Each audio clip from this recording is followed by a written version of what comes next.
The year is 1932. Auburn makes the most affordable, nay, they make the cheapest V12 to ever be sold in the US of A, with a basement price of $975, which is equivalent to you spending $22,085.24 in the year 2024.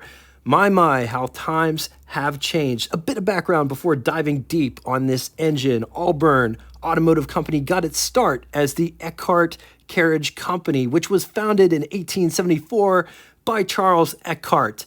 Charles had two sons, Frank and Morris. The sons would start experimenting with cars. Auburn Automobile Company, or AAC for short, was founded in 1900 by the trio. Incorporated in 1903, named after Auburn, Indiana, where the cars were built. In 1909, Auburn would absorb two smaller local car manufacturers, and then they would move to a bigger plant.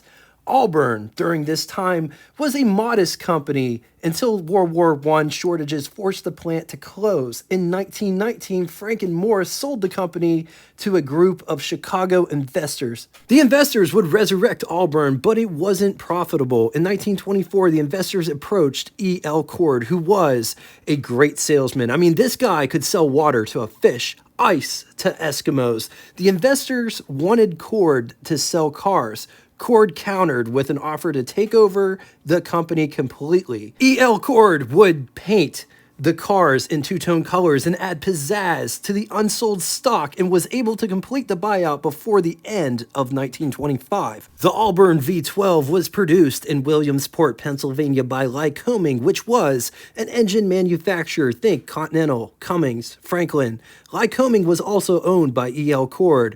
The engine was designed by Auburn engineer George Kublin. Monoblock, 45-degree cylinder bank angle.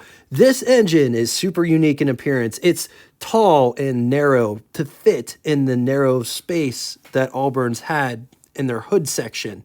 The valve arrangement was interesting to say the least. Not technically a flathead or overhead valve configuration. Valve train used a single camshaft operating rollarized followers that acted directly on horizontal valves. Fire slot combustion chamber with slim rectangular opening, twin coils, separate intake manifolds, and carburetors for each bank of cylinders. It's believed Auburn spent $1 million to produce this engine. 391 cubic inch displacement horizontal valve V12, 6.4 liters. It's good for 160 horsepower, 3,500 RPM, an estimated 270 pound-feet, or 366 newton meters at around 1,800 RPM, with a bore of 3.125 inches and a stroke of 4.250 inches. Compression is 575 to 1. Twin Strongberg carburetors, twin coils, 4 main bearings, horizontal valves. The years this engine was used was only for a small window in time, 1932 through 1934. It could be found in 2 trim levels as well as 6 body styles.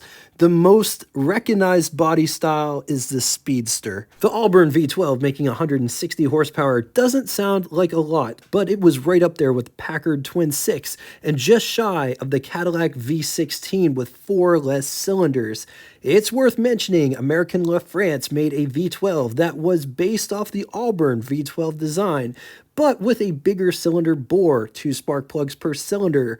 Also, German company Horsch had a similar design but different style combustion chambers. What probably led to its cancellation, the Auburn V12s were fast. They were very beautiful to look at, but they were said to be an absolute chore to drive on twisting, winding roads. The cars were nose heavy from the heavy V12 up front. It was not balanced weight-wise. Understeering eating up tires like nobody's business. Rear traction wasn't great. It's a car that one could only drive in dry situations because if the ground was wet, there was no telling what it would do. Not sure if that issue applied to the big saloon cars or if it just applied to the Speedster. It's also important to note Auburn made the Speedster from 1928 through 1936. The V12 Speedsters were only available from 1932 through 1934. By 1934, Auburn was really struggling struggling to weather the storm called the Great Depression, which really took a toll on all industry, especially the automotive industry.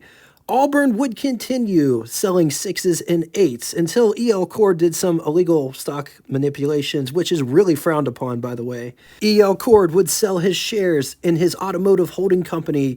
The company would reorganize, but honestly, that's a story for another day.